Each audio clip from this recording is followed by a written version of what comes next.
Je voudrais tout d'abord féliciter le directeur général de la SONES et celle de la directrice de la SNO pour avoir organisé vraiment cette visite.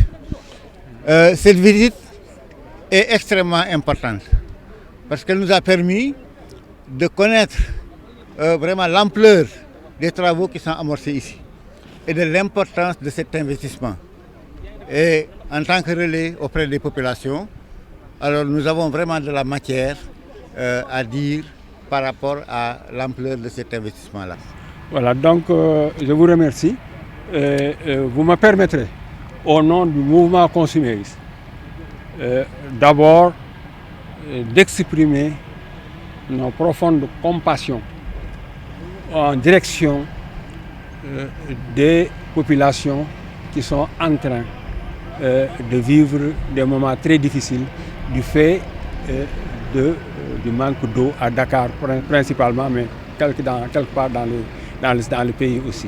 Donc nous disons que nous sommes là à 250 km de Dakar parce que tout simplement nous avons passé la journée, parce que nous sentons qu'il y a des compatriotes qui sont dans le besoin, qui sont dans les difficultés, et c'est pourquoi nous sommes là. Donc pour en revenir à votre question, nous remercions monsieur le directeur général de la SONES et l'ensemble de ses collaborateurs, madame la directrice de SENO et l'ensemble de ses collaborateurs de nous avoir. Alors d'abord, j'ai vu une très belle usine de dernière technologie, comme on en voit peu sur cette planète. Donc une très très belle usine qui a bien avancé, qui est sur la fin des travaux. Et ce qui est intéressant, c'est qu'on a déjà recruté l'équipe qui va s'occuper de cette merveilleuse usine. Le chef d'usine, les électromécaniciens, les techniciens, les mécaniciens. Comme vous avez pu le visiter et vous le ressentir lorsque vous avez parcouru tout le process, c'est quand même des hautes technologies. Ça veut dire qu'il faut des gens de très haut niveau pour pouvoir le gérer. Et donc on a recruté cette équipe, on l'a formée aussi, et elle sera présente pour la mise en route et les réglages de cette belle usine. Donc voilà, on est prêt, et puis on est très heureux de recevoir cette magnifique usine et surtout de pouvoir délivrer des mètres cubes supplémentaires à l'ensemble des Sénégalais. Les populations.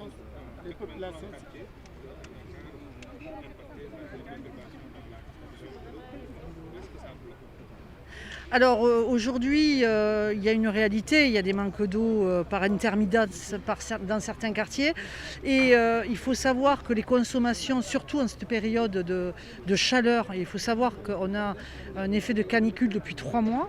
Et on regardait aujourd'hui les courbes de température, on est en température au maximum qu'on a connu en 50 ans dans le Sénégal. On est en haut de presque de 3 à 4 degrés, donc ce qui incite les gens à consommer, ce qui est normal.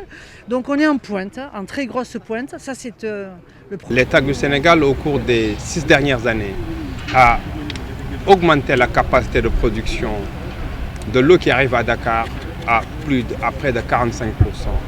150 millions de litres d'eau par jour en plus viennent aujourd'hui à Dakar. Ce qui nous amène à une capacité de près de 460 millions de litres d'eau qui entrent à Dakar. Ces 460 millions de litres, il faut les distribuer. Il faut les distribuer à travers quasiment 8000 km. 8000 km de réseau, c'est 8 millions de mètres linéaires de réseau. C'est ça la dimension du réseau de distribution de Dakar.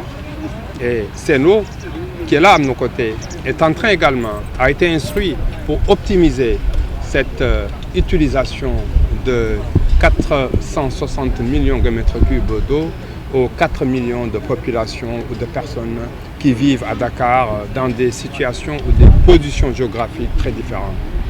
Il y en a qui ne connaissent pas les manques d'eau. C'est dû à leur position géographique par rapport au réseau. Ils sont sur des surfaces planes, ils ne sont pas en bout de réseau, ils n'en habitent pas en hauteur et autres. Il y en a qui malheureusement subissent ces perturbations nous en sommes très désolés.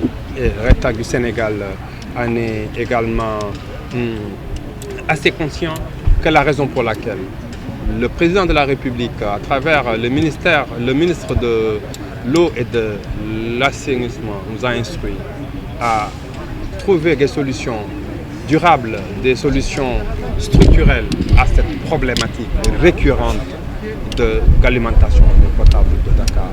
C'est dans ce cadre-là, dans cette perspective que cette usine que vous avez vue, malgré tous les efforts qui ont été faits à travers des actions à effet immédiat, cette usine a été construite, comme vous l'avez constaté de vous-même. C'est une usine qui ne pouvait pas se faire ni en un jour, ni en un mois, ni en un an. C'est une usine qui ne se fait pas en moins de 3 ans. Il s'y ajoute, très rapidement, l'État du Sénégal a mis les ressources financières à notre disposition. Très rapidement, nous avons anticipé sur la passation de marché. Très rapidement, les entreprises en charge de ces travaux se sont mobilisées pour aujourd'hui en arriver à ces résultats. C'est vous qui le dites, nous en sommes au dernier virage. Et ce dernier virage, il faut bien le négocier par contre. C'est l'ultime étape, c'est le début des essais mécaniques. C'est cela qui a justifié le raccordement du week-end dernier de la ligne haute tension que l'État du Sénégal, pour une des rares fois, une entité économique, un agent économique du point de vue macroéconomique, investit sur une ligne à haute tension de 225 kV dégradée en 90 kV pour exclusivement sécuriser l'alimentation électrique de cette usine de Keur Massar 3.